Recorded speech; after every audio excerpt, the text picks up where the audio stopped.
And we've just had this in from an eyewitness. And I see the victim on the floor and one of the murderers walking around with the weapons, and just saying the most randomest things that anyone could ever say, saying that men are not going near the body, only women, saying this is what God would have wanted, and then they was telling people to video record them doing it, and then the police come back 5-7 minutes later. Did you know what you were witnessing at the time? Did you know how serious it was? I didn't have a clue what they was doing. They was just walking around with weapons in their hands, with a guy on the floor. I didn't have a clue what they wanted to do it for, why they was doing it, what their reason for doing it is, I don't know. Eyewitness there talking to Victoria MacDonald. Jackie Long is live at the scene. Simon Israel is with us. Simon, you've been talking to contacts on the phone and the rest. What do you got? I'm led to understand that security sources, in one sense, think this was a pretty unsophisticated attack, as brutal and as horrific as it was.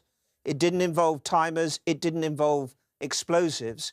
So this was possibly an opportunistic, although if you're walking around, driving around with those sorts of weapons in, well, the key is, was this planned? And if it was planned, were the security services aware of who these men were and what they were planning to do? Let's go straight down to Downing Street. A few seconds from you, Gary.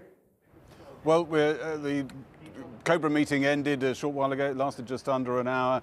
That's a meeting where they try to work out what do they know, what should they do. One of the things they've decided to do is tighten security around London barracks. From that you can infer, I haven't actually been told, but I think you can infer pretty firmly that this was a member of the armed forces, someone in that league who died. And that is about all we know at the moment.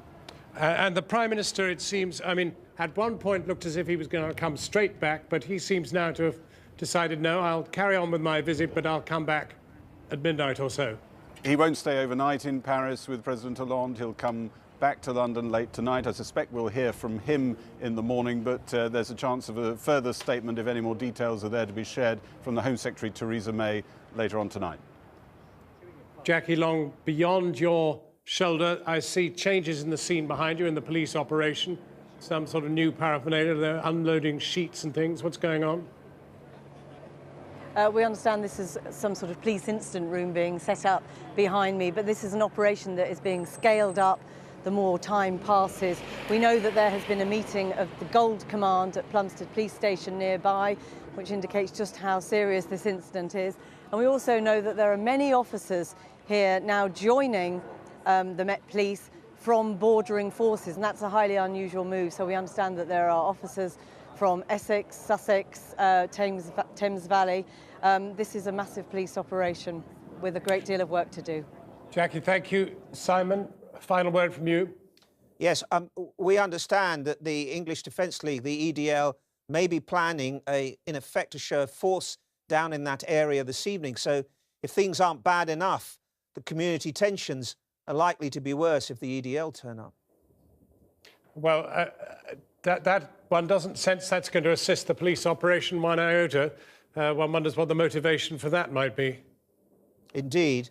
I mean, the EDL have pledged to make their presence felt in areas such as this. They are strong, as you've noticed, strong defenders of the British soldier. We've seen them in various parts of the country doing that, and this is, they see an opportunity to make trouble.